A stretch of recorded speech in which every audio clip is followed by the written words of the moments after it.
I'm Matt Bellany, founding partner of Puck News, and I'm covering the inside conversation about money and power in Hollywood. With my new show, The Town, I'm going to take you inside Hollywood with exclusive insight on what people in show business are actually talking about. Multiple times a week, I'll talk to some of the smartest people I know, journalists, insiders, all of whom can break down the hottest topics in entertainment to tell you what's really going on. Listen now. This episode is brought to you by Anytime Fitness. We may talk a whole lot about sports, but when it comes to keeping fit ourselves, there's definitely room for improvement. I hit this point early July. I was just like, I am not in good enough shape. I started trying to walk at least 15,000 steps a day or hiking or just anything to keep my legs moving. Now it's the end of 2023. I feel great. I had a physical 3 weeks ago, and the guy was like, "You're doing great. You're doing better than you were 3 years ago." I felt great. Whatever your goals are, progress is possible thanks to Anytime Fitness. Get a personalized plan and support from an expert coach anytime, anywhere. Visit anytimefitness.com to try Anytime Fitness for free. Start to train for your life. Terms, conditions, and restrictions apply. See website for details. This episode is brought to you by Atlassian. Atlassian software like Jira, Confluence, and Trello help power global collaboration for all teams so they can accomplish everything that's impossible alone. Because individually we're great, but together we're so much better. Learn how to unleash the potential of your team at Atlassian.com. Atlassian.com. Atlassian. Tap the banner or visit this episode's page to learn more. I need support staff to clear the room. Stand up and walk now. Hello and welcome to The Watch. My name is Chris Ryan. I am an editor at TheRinger.org. And joining me on the other line, wait a minute, Mr. Postman, it's Andy Greenwald. Do you guys have TheRinger.org? Like I do. That's where I do a lot of my nonprofit work. Andy, it's fantastic to see you. I just saw you. We just recorded an episode, but we had to do it to him. We had to come back with just right under the wire 2022 episode, Mailbag time. Thank you to everybody who responded on two of the most revered social media platforms, Twitter and Facebook, with their questions. I can't wait to spend even more time perusing those two hallowed halls of discourse next year. Here's hoping they both make it. Seriously. Have you prepared your Why I'm Leaving Twitter essay yet? I've been checking for it. No, I think I'm just going to announce I'm quitting every day, but then 6 hours later be like, Derrick Rose has to make that shot. Oh, so like everyone else? Yeah. Cool. So what we have here is a bunch of questions from dedicated Watch listeners, and we really appreciate the engagement. As I'm just busting chops, but it is always really fun to see what people really think of Andy in our Facebook group. Yeah, that's good to know too. It's what I appreciate is that people don't hold back. Yeah, no, I think everybody would admit it comes from a place of love. I know that this podcast comes from a place of love. Should we just dive into our first question? Well, yeah, I just wanted to set the stage by saying it's interesting. I'm curious if there's a difference because we're already warm. We've already done a podcast. So yeah, that's true. I mean, Kaya might be able to tell us better than we would be able to see ourselves. Sometimes she could be kind of like the narrator for our Fleischman is in trouble, But is it... Andy and Chris found themselves in their mid-40s having podcasted for over an hour about Taylor Sheridan. I would watch when they that started show. Reading questions from their listeners who often wonder whether or not Andy is ethically compromised. Also true. I wonder that often. But I guess my question is do you think, and Kaya will be the judge of this, is podcasting like sports where we get warmed up and then you go into the game? Or are we Angel de Maria, in extra time, Just fucking sobbing. Yeah. You're not just sobbing, but clearly gassed and that's too a really old good for question. This. Sean Fennessy loves a long pod, and he is teaching me the way of the force in that regard. I find myself now getting more and more excited the longer podcasts go. I didn't always feel that way. I used to have an internal alarm clock that would go off in 45 minutes and be like, well, that's it, even if you were in midpoint. I think people appreciated that. That was a charity. But what about you? I feel like your time is tight, but when you're in front of the microphone, you give everything. I black out. I love it. This could go on forever. You're Mbappe with 3 guys guarding you on the wing, Just literally saying, I've got this. Willing my way to succeed. The first question in our 2022 year-end mailbag is this, Andy, from Matthew. With an obvious glut of TV clogging up the conversation, would you, I assume both of us, rather one show be a consensus hit that everyone agrees is an exemplar of the form, aka The Wire and Mad Men? Interesting that Matthew refers to these as hits. Or a huge amount of shows allowing for more gems like The Bear to emerge, even if not everyone watches them. I thought this was a great question from Matthew, but also kind of betrayed the rose-tinted glasses with which we look back on 2012 or 2010, say, and the TV from that era, because those shows were not hits. Mad Men was, I think, hotly anticipated and always talked about and was clearly an awards favorite. But The Wire was a season-to-season renewal for a couple of years there. And famously was never rewarded with any Emmy statues for its work. This is a cool question, though, because I think I kind of feel like the closest thing we have to what Matthew's talking about right now is Succession. And while I would never say Succession is in its twilight, I do think it's in its late innings. You know, we could be approaching the 7th inning stretch of Succession. So it's weird. I think when Succession comes back next season, it will be this amazing, awesome moment, and we're all talking about it, watching it week to week. But the idea, I think that it's rounding second, if not rounding third, in terms of the story it's going to tell. And this is the story, not the kid that Roman offered $1 million to in the pilot. No. He didn't get out of the infield. What do you think of Matthew's premise here? That you can either have one show that's like a water cooler show that everybody wants to talk about, everybody's watching, and I think by his implication is everybody's appreciating, versus dozens and dozens of shows, and you walk up to somebody and you say, hey, have you watched The Bear? And they're like, what the fuck are you talking about? And they say, I loved you in the rehearsal. And then I walk away. It is a good question. And I think the answer is see? Kai, what's my reading on the gun for that one? Triple digits? I think the question is different as a fan and viewer or as a podcaster. I think as a fan of the medium and of a variety of shows and styles of shows, I think it's an easy, I want a lot of good things, even if it costs me the opportunity to talk to people at the water cooler at the office I don't go to. That said, still very fresh in my mind is how incredibly fun it was talking about White Lotus the last few weeks.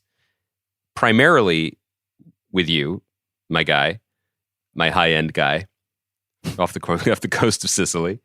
But that was representative also of just like socially, just many, many people in my life. And then also that White Lotus this season crossed over into the like at the dentist's office, people were talking about it. Yeah. And that was really fun. So I love that opportunity, but I do think I particularly love it because of what it means for us and what we can do week to week. I love the idea of the water cooler show, but it is very funny that for most of the time that we've been doing this podcast, we've been basing the water cooler around the sleepy sleepy town of Los Angeles, exactly. Where it's not that uncommon to hear people talking about TV shows at dinner. And some of them are Mike White or whatever, who you happen to be dining next to. I think, so with this question in mind, I did call up what I think was my first top 10 list as a TV critic at Greenwald, which was 2012. And you were saying we were the glory years of that. And it's interesting. Well, so I'll run through it with you. So what do you want? 10 to 1 or 1 to 10? 10 to 1. I'll do 10 to 1. That's how you build anticipation. Insanely, number 10 was a NBC sitcom called Bent, starring Amanda Peet, that lasted, I think, 6 episodes. So that was, I was gotta be me, always me. 9 was Girls. 8 was Sherlock. 7 was New Girl. 6 was Parks and Rec. You love comedies. I love network comedies. Get ready. There's more on the list. 5 was Breaking Bad. 4 was 30 Rock. 3 was Homeland. 2 was Happy Endings, another broadcast sitcom. Wow. And number 1 was Mad Men. So of this list, how many are half-hour comedies? 1, 2, 6? 3, 4, 5, and if you count Girls, 6. And looking at that list, part of me is like, oh my God, Mad Men and 30 Rock at the same time. What a great time that was to be alive. But also what I think of when I look at that list now is, boy, did I like a lot of comedies. But also, boy, was it just easier to make a list. Yeah. There was just a lot less. And of those shows, it feels a little consensus-y. Like, I'm sure there were lists that didn't have 30 Rock and Parks and Rec, and certainly no one else in the universe had Bent. But like, it's almost quaint that these were just sort of easy softballs over the middle of the plate because all these shows are good and people still think of them as good. And I think it's much more fun to have what we have now. Just when you're thinking of it as a viewer. I think for our purposes, it's the former. I think it would be cool to have 6 to 10 big shows that everybody liked talking about that we talked about. But I do remember that, when Early Thrones was happening, when Mad Men was happening, I think that I don't know how to put this. The tone of the discourse was a little bit more enthusiastic because I think we were all a little bit like, God damn, I didn't know TV could be this good. How fun. How great. Yeah. So I don't think it was as much like concern trolling and kind of like the thing that everybody likes is actually not that good. There was a fair amount of that too, but it was rare to come across somebody who was both watching Mad Men and didn't like it. Absolutely. Absolutely. And so that I think that maybe the things that have changed aren't television so much as us, the viewer. Well, but television has also changed dramatically so that 2022's version of Bent, the sort of thing that I want to put on my list because it spoke to me and I want to make the case for it, is the English, which would have been the best thing of 2012 because it would have been absolutely jaw-dropping, what the fuck, we're doing this now, and revolutionary. Yeah. Like the era of just TV doing stuff like that. God damn, is that the woman from Devil Wears Prada? I mean, yeah. By the way, your Edge of Tomorrow erasure saying like this is her best performance. I don't know. I mean, the English is her best performance. Better than Edge of Tomorrow? That's a great movie. Yeah, she does the same thing over and over again in Edge of Tomorrow. It's really cool, but that's what the movie's about. She wears a mech suit. Like this is pretty awesome. Oh, don't school me on what Edge of Tomorrow is about. I know what it's about. I just mean that like that revolution, which probably kind of you could trace to True Detective season 1, regardless of my own personal feelings about it, of just like, hey, clear out. Something big and crazy is about to happen in terms of production values and ambition and scope. Like that really has changed things. I would just say that one of the fun things, or sometimes I get the feeling when I'm watching a TV show nowadays that is somewhat similar to the one that you would have maybe like when you were in college and you were listening to a band nobody else was listening to, where you're like, I feel like I found this thing, which is kind of why we found ourselves in the dire economic situation that a lot of the streamers are in, is because not enough people were watching these shows. But there is a thrill that comes along with turning on 000 on a lark and being like, what the fuck is this? I cannot believe this got made. So that's the flip side of it. And it's soundtracked by Mogwai, a band that we definitely both thought we invented in 1996. Exactly. Next question comes from Kurt. Are there reasons to be hopeful about the business of streaming television? I need a pick-me-up after Thursday. Kurt is referring to our episode from, I guess by this point, 2 weeks ago, when we were just kind of like going through all the WBD cancellations and HBO Max show removals, plus the insanity at DCU. But do you have any reasons to be hopeful? Yeah, about the streaming business? We just did them on our last podcast that is separated from this one by a week plus. But like, I think that if you are a fan of television, you have a lot to be hopeful for and a lot to be excited about looking at 2023. There's a lot of great stuff happening. A lot of great stuff is being made. A lot of great stuff has been made and is just being, posted and marketed and whatever, and will be out soon. The effects, the chilling effects that we were talking about, there's a long runway for a lot of that.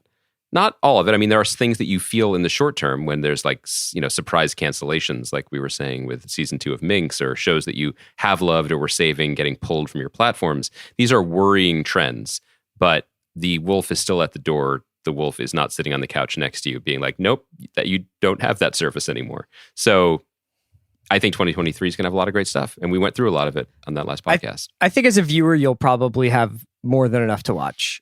I think as a consumer, there might be some rapids ahead where maybe some services that you have a personal attachment to, like say Shudder or something like that, without any knowledge of what's going to happen to Shudder. But AMC is going through some real... Are you saying Shudder may shudder? Well, is that the Hollywood Reporter headline?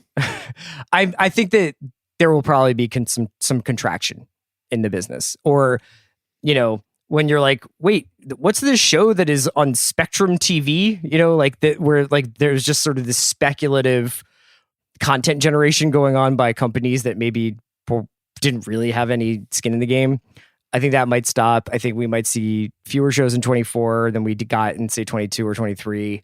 And perhaps you will have to make some some decisions, like most of us, about how much money we really want to be spending on all of these services if they've only got like one or two shows you're watching, to avoid it turning into the cable feeling. Michael asks, what is one previous opinion or take of yours that you wish could disappear into the ether as if it was an HBO Max show? Great question phrasing. I've got one here. Okay. This isn't an opinion, like this isn't like a show I was wrong about because I've since watched it and now realized I was wrong, or my critical opinion one way or the other was wrong. But I feel like I let the Chernobyl thing turn into a bit that then became ideology. I feel the same way. That was going to be my answer. And so I kind of wish I could go back in time and just have been like, I'm into Chernobyl. Because I was watching the Oppenheimer trailer and I was like, this is fucking interesting. And I was like, maybe I should have watched Chernobyl. Not that it's the exact same thing. But the Oppenheimer discourse is like, your boy Chris Nolan created a nuclear reaction and filmed it on an analog like IMAX camera for your pleasure, you cretins. Thank him later. I don't think that Chernobyl did that, thankfully. Right? We don't know. We didn't see it. We don't know. I appreciate your candor and your humility. I've never made a mistake about anything, so no. You're not gonna revise any opinions. Are you serious? I've never been wrong. No, all my opinions are good. It's not that whether you're wrong or not. It's whether or not you've since decided that you were like, oh, I feel differently about this.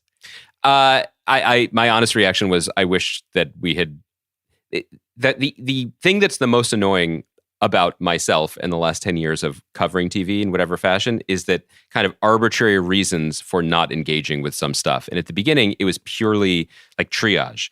Like I remember I had a very arbitrary, but actually like self-sustaining rule that if it was an established show that had run multiple seasons when I took over essentially the critic's job in 2011, I'm just so sorry. I don't have time to go backwards. There's so much, as if there was a lot then, but it felt like there was a lot then. Right. And I was much more of a completist when I was writing pieces about it. So like Sons of Anarchy, which I don't think is a show I ever would have liked, but I easily could say, so sorry. It's just, it falls out. So, well, you're such an avid motorcyclist that it's kind of a busman's holiday to watch passion a show about it, But also then that became kind of a self-fulfilling thing where I'm like, well, this strikes me as 2X, so therefore I don't need to, or I don't have the time because I don't enjoy Y. And I definitely have let that get the better of me, and just I think that happens to everybody. I think catch don't up itis is hard, man. Like, I mean, you felt that with For All Mankind, a show that you were like, oh, I'll jump in with 2 feet here, and you were like, God damn, that's 30 hours. It's so but those are some of the longest hours of my life in that first season, and I enjoyed them. But I've never had an experience like I had with that show, where I was like, can't wait to tell Chris I finished 5 episodes. Oh, I know you always get ahead of your skis on those. Yeah. No, but I think that kind of metastasized that thinking, and so there are a lot of things that I just sort of put in a box where it didn't belong and then didn't engage with. And you're right that everyone does that, but not everyone has a twice weekly television and pop culture podcast. So there are things that I wished I had more time to engage with in good faith, clean, like from the beginning. Right. And Chernobyl is an example of something that there was a lot of stuff that year because of being in production that I just didn't have time to engage with, but clearly it is a worthwhile show that continues to be name-checked and referenced, and, it feels silly not to have engaged with it. And it's coming up again because Craig Mazin's doing, because it's doing Last of Us. But also, what's his name? Luke Hall, who we've been praising, I think that's his name, we've been praising as the genius production designer of Andor. They hired him because of his work on Chernobyl. Like, this is an important series in that regard too, in terms of people's careers taking off in different directions. That's the one I was thinking of. There's some other like bigger ticket ones, but I didn't like True Detective season 1. I just didn't. It's not like you've ever been like, by the way, that's I'm just fucking around. Like, I thought that was really cool. Yeah, but I don't think there's any things that maybe I was against the grain on that I think I was necessarily. I clearly was wrong culturally, or in terms of the significance or impact on the industry, but just to my personal taste, just weren't for me. This is a great question from Tony. I kind of love these sorts of chats. Tony asks, how do you to actually consume shows? I'm talking about the nuts and bolts here. Alone, on a couch, snacks, LCD TV, projector in the evening. Do you limit yourself to how much media you consume in one day? This might seem a little mundane, but I find myself thinking about it when I realize how much content you actually absorb. Wow, I wish I had a better answer. I don't have a particularly good setup. I'm hoping to change that setup. So for my purposes, obviously sports is also in the mix for me for professional purposes, soccer and basketball mostly. But I've really started to notice now how much stuff I'm watching purely for work purposes, right? Like, I think in a natural, normal, everyday circumstance, I would probably choose to watch like an hour or two of television on any given night. Like, that's like, seems like a show and maybe like a little digestif afterwards. Like, I would love to watch a drama. Like, the best fucking night is the HBO Sunday night. There's an hour-long drama, and then Veep was on. That was how Daddy Delightful. liked to end his week. But now, because of the sheer volume of stuff, and then you get screeners, and some screeners are only available through an application or a site that's on your laptop, or sometimes you just have to watch Yellowstone at 10:30 a.m. and whatever the case may be. I think that I probably watch way more stuff in non-ideal circumstances than anybody really should. I'm sure that's the case for anybody who does this professionally. My preferred like setup is the big screen television at 9 p.m. and with my phone in the other room.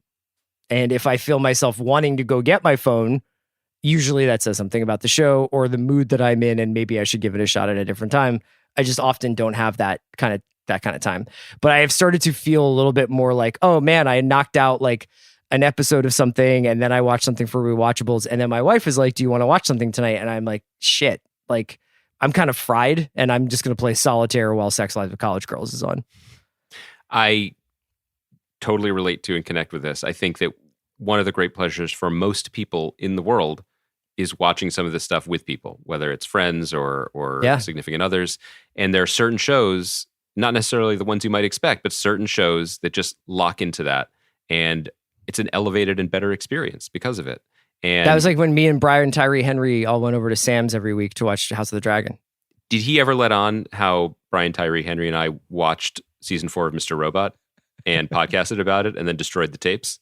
Did that ever come up? Do you have a big screen, computer screen, like orthodoxy? I don't. But I also haven't really felt free to have an opinion because, to your point, like Andor, our favorite thing, there were, to accommodate Tony's schedule when he was able to talk to us this season, we would get screeners and on a very special encrypted website. And so I watched the majority of the season of Andor on my laptop, which is a bummer. There were a couple weeks when we didn't have him on and we weren't recording until later in the week or whatever. And then I could watch those episodes on TV and that was more pleasurable. But I've kind of had to stop. I don't feel like I've had the luxury of saying, this is an aesthetic experience I'd like to sink into because of the nature of recording and the nature of the shows that we talk about. White Lotus was an exception because they did give us screeners, but we never got ahead of it, right? So I watched that entire season on TV, and I enjoyed it more because of it. That's the best. That's the best. Unless somebody texts you and is like, "Oh my god, this happened." But for the most part, it's the best. Do you think? Not to keep talking like about it, when you text me and you're like, "Oh my god, Fleischman is really in trouble." Did you freak out? I was like, "What happened now?" Did Sam spoil White Lotus for us? What do you mean? Well, there was a moment on the Sunday that it aired, and I didn't watch it on the East Coast feed. Yeah. When he texted both of us a picture of Jennifer Coolidge. Oh, I had watched the West Coast feed, so I knew. But he didn't send like a picture that gave anything away, but he sent that picture. And so I've been litigating this in my mind. He I think just assumed that as passionate lovers of the medium and professional podcasters, we were watching the West Coast feed. The East Coast feed, the 6 p.m. in the LA. I think he was saying that he's justified because season 3 will be an entire season without the show's lead character, which means he'll love it. Anyway, let's revisit this question next year because actually a goal of mine, not just made up here on the spot, is to have a better viewing plan and system, better screen, better sound, and maybe I'll like more things. We'll see. Okay, so here's another question. This one comes from Norm.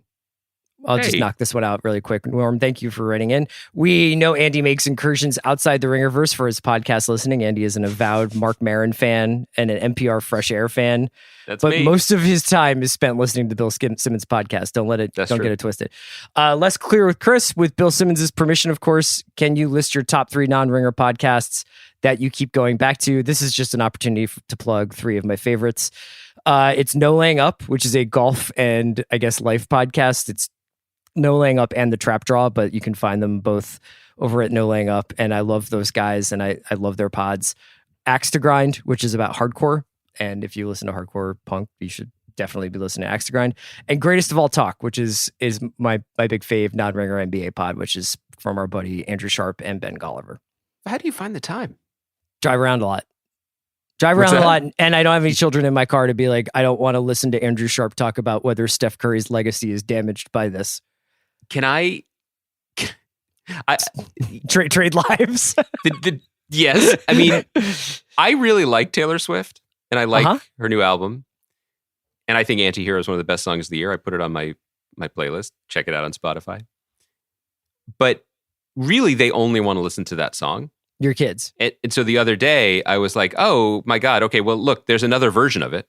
The guy who co-wrote the song with her and produced it, there's another version with her in Bleachers, and like Jack has a verse on the song. And you would think that I put on a Gigi Allen track. They reacted so violently. My older daughter, who I think could better understand the concept of a remix, not that we've talked about this per se, but I feel like she You haven't had that chat yet? We haven't sat down and had that chat. Who invented the remix? She couldn't understand it. There was a man named the Thin White Duke. And she was like, why would they ruin the song? Why is it ruined now? And I was like, no, this is just a different version. It's actually kind of cool. It kind of sounds like a Magnetic Field song, which is a whole other story, but I really like it. And saying different words. She covered her ears until it was over. Wow. So I can't imagine what she'd do with the hardcore podcast, but it wouldn't be good. Any other non-Ringer pods you want to plug besides WTF and Fresh Air? The degree to which I am a basic is just I don't have words. I listen. It's not just that, Chris. Like I you know how on Ringer podcasts, people like Ben Solak and Steven Ruiz are like, here's what makes a good quarterback, and like a pocket quarterback like does the checkdowns and does everything correctly. That's me getting into my car. I'm like, is there a new episode of the Bill Simmons podcast? No, check down. Philly special up yet? No, check down. What's on Fresh Air today? I don't care about politics anymore. It's the off cycle. What's on Marin? Have never heard of this person. I guess I'll sit in silence. I've done all my reads and I take the sack. Do you know what I mean? I don't have anything else. Sometimes Chang, I listen to Chang. But like that's a Ringer podcast. Then I'm done. I don't have a creative offense. You don't do like true crime while you're sitting around trying to solve some murders? Come on. This episode is brought to you by Mint Mobile. New Year's resolutions are fun the first couple of weeks. Then you kind of maybe conveniently forget about them halfway through January. No shame. It happens to us all. But this year I have a foolproof plan, at least when it comes to saving money. Just switch to Mint Mobile and you're done. Goal accomplished, because for a limited time, their wireless plans are $15 a month when you buy a 3-month plan. The great thing about Mint Mobile is there's no jaw-dropping monthly bills or unexpected overages, and all plans come with unlimited talk and text. Get this new customer offer today at mintmobile.com/watch. Additional taxes, fees, and restrictions apply. See Mint Mobile for details. This episode is brought to you by State Farm. You might say all kinds of stuff when things go wrong, but these are the words you really need to remember. Like a good neighbor, State Farm is there. They've got options to fit your unique insurance needs, meaning you can talk to your agent to choose the coverage you need, have coverage options to protect the things you value most, file a claim right on the State Farm mobile app, and even reach a real person when you need to talk to someone. Like a good neighbor, State Farm is there. Love the way you look this wedding season at Men's Warehouse. With a range of sizes from extra small to big and tall. Explore top styles at prices for any budget, including designer suit and tux rentals starting at just $159. With over 600 locations, in-store consultations, and easy online booking, there's a reason why couples choose Men's Warehouse to find their perfect fit. Men's Warehouse. Love the way you look. TIAA is on a mission. Why? Because 54% of Black Americans don't have enough savings to retire. So in collaboration with big-name artists like Wyclef Jean, TIAA released Paper Right, new music inspiring a new financial future. With 100% of streaming sales going to a nonprofit that teaches students how to invest. Stream Paper Right now and help close the gap. This is one that I gave a lot of thought to, and then was sort of, I kind of was like, I got to my list of my response to this question, and I was like, I'm just a parody of myself, but I'm going to do it anyway. Could you do top 3 scenes or episodes of the year? I did scenes. Wait, I didn't get to this one on preps. I'm not prepped for this. Well, I'm going to give you my 3. Okay. And I've made this joke recently on a podcast, so I feel like I'm plagiarizing myself, but this is truly me at my most Floyd Gondoli-esque, where I'm just like, I just like butter in my ass and lollipops in my mouth. And my top 3 scenes of this season were Luthen's speech in Andor. Yeah, the tracks. In episode 10. Sally melting down in the elevator in Barry. Oh, it's good. And Jesse's first bye at the end of episode 2 of season 2 of Industry. When Jesse goes to Harper and it's like that 10-minute yes. fucking the Michael Mann scene. Rishi is like, this is cuck behavior. And then they go out and Jesse is like, I want it at 44. And Rishi's like 45. And Harper's like fucking crying and she's got to get Yaz on the PA. I wish you guys could see how happy Chris is talking about this That scene. fucking show is so good. I know that it seems like we're in the pocket of Big Mickey and Conrad, but that really did check every box I have in my soul. I'm not a complicated guy. I like cinema. It's an unimpeachable list. I think the Warner episode of The Bear was also, I mean, that's maybe cheating. It's an entire episode. You could take episodes. I do scenes. If you have episodes, this guy, Jesse, he also asked for, Jay, he also asked for top episodes. So if you have any. I don't, well, I didn't watch any television this year. This has all been a bluff. The first episode of 1923. The last episode of 1883. Just rich. The second episode of 1899. I like historical fiction. Sam Mendes is 1917. Keep going. I'm not prepared to do this exercise, but I did on the year-end pod shout out the season finale of Severance, which I thought was just expert. You know, and an example of a show that, you know, wasn't in my top 10 for reasons discussed, but like that episode was just relentless, undeniable, just so impressive, and set up a second season. There are moments in the season of The Bear that maybe meant more to me or hit me in a certain way, but that episode is the Warner episode is just jaw-dropping. It's a jaw-dropping episode. I have one that's from Nutena that's a little bit more complex, but I would be curious to get your response to this. Wait, how come none of your scenes of the year were scenes that reinforce the concept that the battleground is now the womb? I think if you think about it, all of my scenes say the battleground is the womb. Wow. You really I also really like the the first bridge scene in House of the Dragon, if we're talking more scenes. The question is, thank you for another great year of culture talk and kvetching about low lighting in restaurants. Thank you, Natalia. That's really nice. I loved your conversation about the broken state of streaming. This is from 2 weeks ago. And this is where I'm going to direct it to you, Andy. Have you heard or thought about models that might address the various problems facing creatives and consumers? So any not good news on the horizon in terms of the shows. We talked about that in our most anticipated shows of 2023. And you mentioned the sort of great bounty that we're about to get in the next 12 months. But have you heard about anything, be it through the labor negotiations between the writers and the Hollywood, which I'm sure are going great, or just about, you know, I think the first thing I thought about here was Ben Affleck and Matt Damon's company, where they're talking about essentially making profit participation standard for everybody, not only above the line, but below the line on productions, and changing the sort of economic paradigm around how you make something. Have you heard about anything or thought about anything that gives you hope in that regard? No. I mean, my thought did turn to that Ben and Matt idea because it just has the words profit participation, which I think is crucial. But it's also hard to get exercised, you know, in terms of the forward-facing aspect of this podcast. It get exercised about like the problems facing writers and creatives at this moment.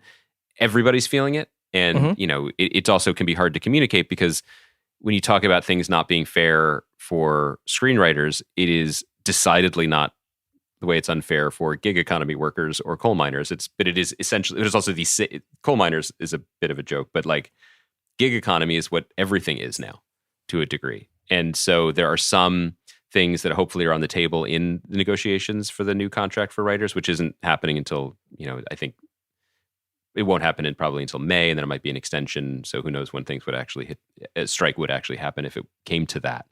But some of the things that need to be covered are things that protect people on all ends of it, whether it's something called span protection, which some studios do and some don't. This is super inside baseball, and I probably butcher it a little bit. But basically, as everybody knows, TV used to mean 22 episodes a year, and if you got paid to write or produce 22 episodes per year, and that was the arbiter of how much you got paid, that worked out. You were paid really well because there was a lot of them.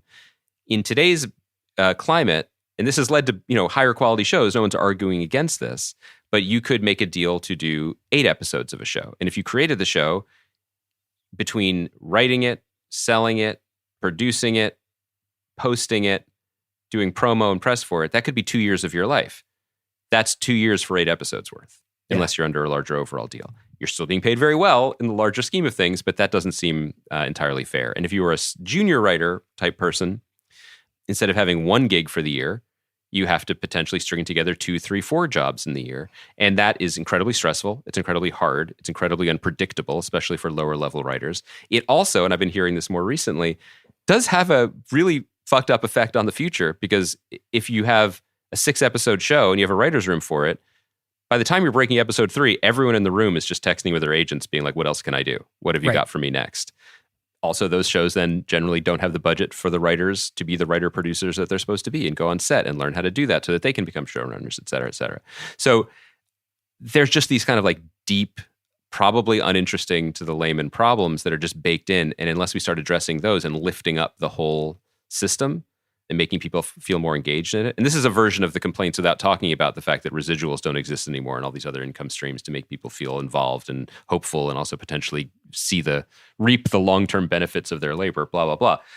I'm not that hopeful about any one of these things. I'm hopeful that by talking about them on this podcast and then, in labor movements and stuff in the new year, people can hear about it, because that will lift the floor in a way that would be beneficial to the industry, as opposed to just being beneficial to the industry with Affleck and Damon. How did I do? Because I knew I was getting a little boring, so I thought if I threw in a little pun at the end, I feel bummed out. I wish I had something more hopeful to say. I do think that the answer to the previous stuff really stands. Realistic. I think that's good, and I think it's pretty valuable to be able to get your perspective from sort of the writer creator side of things. I mean, as a consumer of it, I often get a little bit distracted by my youth and growing up and being like, Robert Rodriguez made El Mariachi by maxing out his credit card, and look, sometimes you just got to do it and not always expect a huge payday. I just think TV is different than movies in that regard. The idea of there being a thriving, boundary pushing, independent television community or world is that's never existed. There have been networks that have been rebel networks, or the fifth, Fox starting and HBO programming the way it does. But ultimately, to get the kind of money and resources you need to do a episodic television series, no matter whether it's limited or ongoing, you need the backing of a corporation. You can't just be like, me and my boys are going to go out and make a cool iPhone show. Nobody does that. But you also need to invest in an industry that will self-perpetuate. And part of that is something I just alluded to, which is you need to raise people right and bring them in and teach people how to do the jobs. Yeah, and exactly. These are just seemingly small things, but where can we slash a budget? Well, we'll slash the budget by we'll pay for the writer's room, but then the writer's term of service is done when we go into production. Writers, people talk about this. So what does it mean to be supervising producer, co-producer? Those are writer producers. That's part of the job. But very, very few places pay for writer producers to stay on the show getting paid and come on set and produce their episodes. And so you have a generation of writers. Oh, no, I was just going to say, I'll never forget when you kind of as your show went forward, as Briar Patch went forward, and as you got out of the I'm writing these scripts mode and into the I'm making this show mode, you were like, oh my God, I set all this stuff at night that doesn't just mean like 8 p.m. at a cool bar. It's like 3 a.m. in a deserted part of Albuquerque. Yeah. So many mistakes, and none of them having to do with the lovely city of Albuquerque. But then learning a completely different part of the job, but then making sure that people can come do it too, because then when they make their shows, they'll know better and they'll continue how to do it. And you won't have situations, not just where people are unprepared, but then people get absolutely railroaded and shanghaied, or whatever word you want to use, where it's like, oh, we'll bring in a senior person to help run it with you / shiv you in the back because you don't actually know how to do it yet. Right. Or we don't trust you to do it. And so we're paying 3 people and we're losing money this way. It's just like the cost cutting. It's an interesting place to end up in the conversation, because all the little instances of cost cutting and, profit preserving or whatever you want to call it, they do add up to structural problems that eventually will be on your screen. And to some degree they have. I mean, things that have fallen apart in production and then maybe get papered over and we don't talk about it. But like some of this stuff has happened on your screens. None of this is, the sky is falling like Sokovia onto the industry in 2023, but a lot of these things are coming home to roost, I think, these sort of structural things. And I don't know how to fix them all. And by the way, one labor disruption, should it even come to that, isn't going to fix them all either. Right. All right. I'm going to fold these 2 questions to wrap up, Andy, together. Okay. Sean asked, what other franchise is ripe for an Andor style grown up glow up on TV? And then John asks, hey guys, how much does your coverage of MCU and Star Wars come from it just being mass culture, and how much from your own interest? So I think that my answer to this question would have been different before Andor and after Andor. Right. Like Andor definitely rekindled, I think, even despite maybe Tony Gilroy not even really caring that much about Star Wars, like it showed me there was this other side of Star Wars. It's made me excited for Leslie Headland's Acolyte series. I'm excited for Mandalorian coming back. I'm very curious to see where Star Wars goes for a variety of reasons. But I think that before Andor, and when we were in the Obi-Wan days and when we were in Book of Boba Fett days and there's no movies on the horizon, I was kind of like, maybe this is sort of petering out. I'm sure that they'll keep pumping this out. I'm sure they'll make a Darth series. I'm sure there will be a Yoda series. I'm sure they'll find another Han Solo, young Solo to do, and they'll keep trying stuff on. But Andor really, I think, changed the game for me. What do you think about I guess this is a sort of middle question in between the two. Yeah, I think the way to bridge it is what Andor did wasn't just make the best show of the year and show what's possible within big budget, big IP franchise entertainment, but I think it absolutely helped redefine, reframe what Star Wars is and what makes it special. And I think one of the things that made it special is that it is both a physical place. It's not just a power. It's not just having powers or being a mutant or being a Jedi. It's a galaxy with a lot of things going on in it. But also, we've only ever looked at the very top of the iceberg. We've only ever told stories that are from the very top of it. The people, the magic boy with the powers and the droids and the people who matter and who are legendary and loom large. And there's so much more beneath the surface that you can talk about and explore. And suddenly the whole thing is wide open and you could tell all kinds of stories in it. And that's just so thrilling. I think that I would love to see the MCU be able to do something like that. And maybe pushed even a little more in the direction of the Winter Soldier was not Parallax View. What would the Parallax View actually look like here? Jessica Jones came a little bit close. I don't know if Big MCU even acknowledges that show anymore, although I guess Daredevil's coming back in, so maybe it is all canon. But briefly, it was like, oh, well, it could be this too. I think what's gotten muddy is that the appeal of the MCU project, right, is that it is all the biggest things that have ever happened on the biggest stages with the biggest, most powerful people, and it's all connected on that level. So how do you then dial it all the way down to tell a story about people? And the problem then is, if you do that, isn't it just the good fight? Right. No disrespect for the good fight, but then it's Earth. Because there's certainly no planet that we've seen in the larger Guardians of the Galaxy verse aspect of the MCU where I'm like, oh, that'd be so interesting. They're lawyers, but they're blue. There's nothing particularly compelling about any of those worlds yet. It's just sort of Earth tweaked. So I loved the question because I love the idea of other franchises being open to this possibility. But then the list gets real short real fast. Right. Because Lord of the Rings, I don't really want to see a show about blacksmiths. Maybe it would be amazing, but I can't imagine that would be as interesting to me. The only remaining candidate, I think, is Star Trek. But Star Trek has always kind of done a little bit of this. It's always been a little bit more grounded and about the people, and you go into the planets and things like that. And I guess the other problem with Star Trek is that it's essentially utopian. And I feel like that's something I'm sure they've been bending Star against Trek for the last fans few right years. now are screaming at us that they've been doing these kinds of glow ups like for a couple of years now with various Paramount shows. I agree with that, but I would also say that, and we have never talked about it on the pod because I didn't get far into it, but I did check out Strange New Worlds, and I thought it was absolutely charming. I thought it was really good, and clearly I wish not good enough for me to stick with, but that was probably goes back to our how and when do we watch TV conversation. But I thought it was good because it just seemed really celebratory of a pure form of what Star Trek is, not a, hey, guess what? Star Trek can do this too. Right. As far as the second question about whether or not we are is it more about the fact that MCU and Star Wars are popular, or are we actually really big into it? I think that if popularity was the only thing that governed what we talk about this show, we would do much different things, obviously. I mean, we skipped over several of the biggest shows. I mean, just taking the Netflix shows, for instance, like we never talked about Bridgerton. We never talked about The Watcher. We never talked about Dahmer.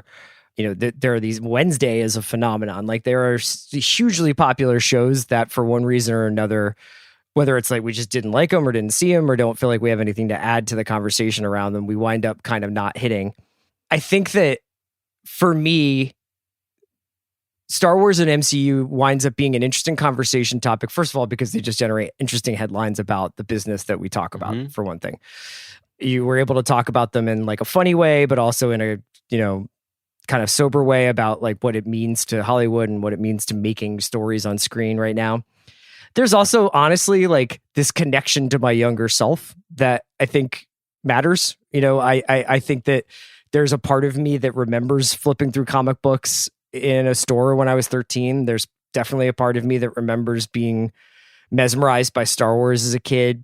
And I think one of the things that we took into, because we have to remember by the time Andy and I were doing this podcast in 2012, Marvel was about 4 years into the MCU project, but it was certainly not like a juggernaut. It was like, oh, Iron Man really worked.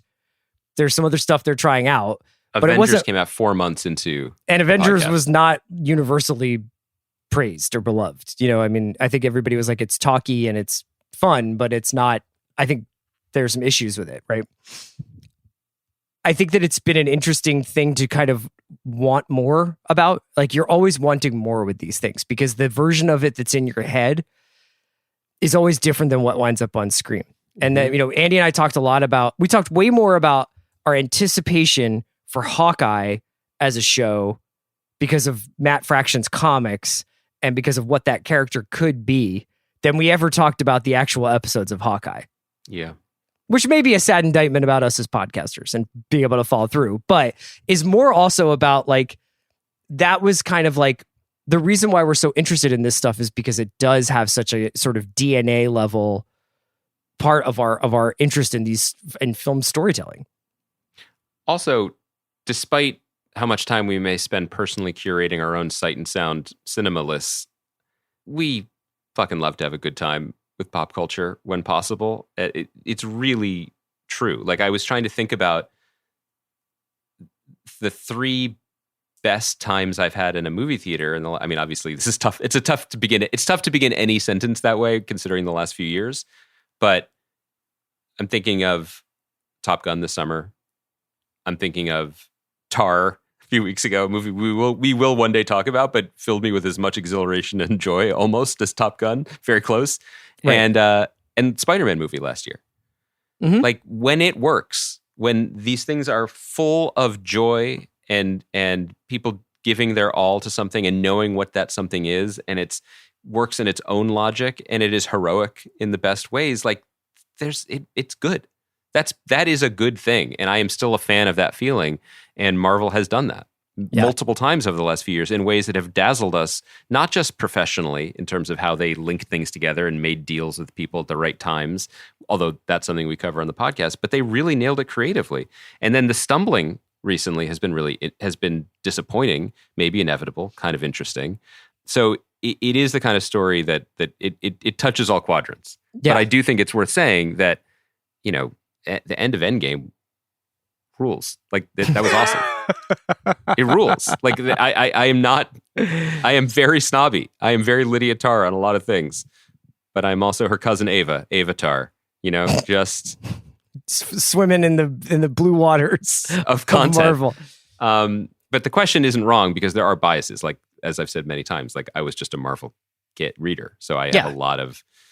It's hilarious to me that this stuff gets on the screen, or that it's a headline when Donald Glover is like, "I'm going to play the Hypno Hustler, a disco villain from Amazing Spider-Man in the 70s." And I'm like, okay, I don't know what I could promise that I would do if that actually becomes a released film into the world, but sure.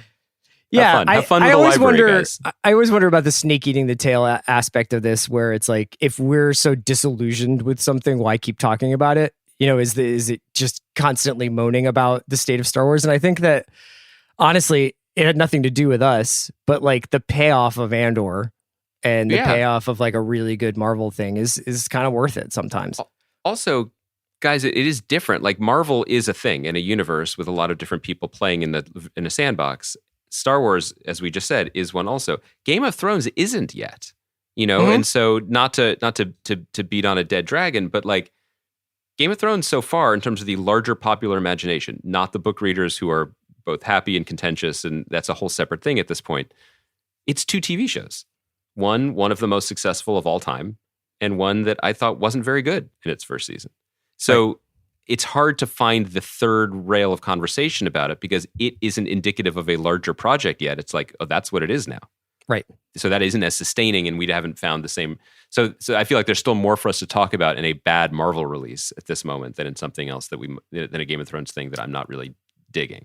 I almost ended the podcast with you saying Endgame ruled, but instead we got a little bit of a shot at Game of Thrones in. So again, it's the yin and the yang. It's part of the pleasure of this podcast, right? That's just what it's about. I mean, the pleasure of this podcast is doing it with you. We've been doing it for is this a decade coming up? We did the decade. That's right. So it's been 10 years. This is going to be next month. This pod's dropping when? January? No, it's December 29th. Okay, so in January, next month, it's 11 years. Okay. 11 years. Thousands of hours. It honestly has been thousands of hours, but I can't wait to do the next 1,000 with you, buddy. Thanks, man. Thank you to producer Kaya, who steadfastly has cut out our ums and ahs, and while we Google things and then pretend to know them off the top of our head, and has been an amazing third, sometimes some would say 2 silent party of this podcast for too long. The Kaya tapes released to Twitter on Matt Taibbi's account any day now, I think. Is Kaya just, what if you were just getting your PhD in like behavioral psychology and you were doing your thesis on the cultural narcissism of on men in Fleischmann's their 40s? Being in trouble? Yeah. Yes. Just 2 Fleischmanns. Well, 1 Fleischmann and 1 half Fleischmann. Just getting into trouble. Well, we're going to try and do this in person a little bit more in 2023. And Andy, I cannot wait until you have the experience of seeing whether or not Kaya's laughing at your jokes in person, because she's been off cam for too long on the watch. Kaya laughed at my joke once. I think she does. She gets a kick out of us. Otherwise, why do it? Thank you to all of our listeners. Thank you to Prestige Television. Thank you to Andy Greenwald and Kaya McMullen. We will be back with you in 2023. Happy New Year, Baranskis.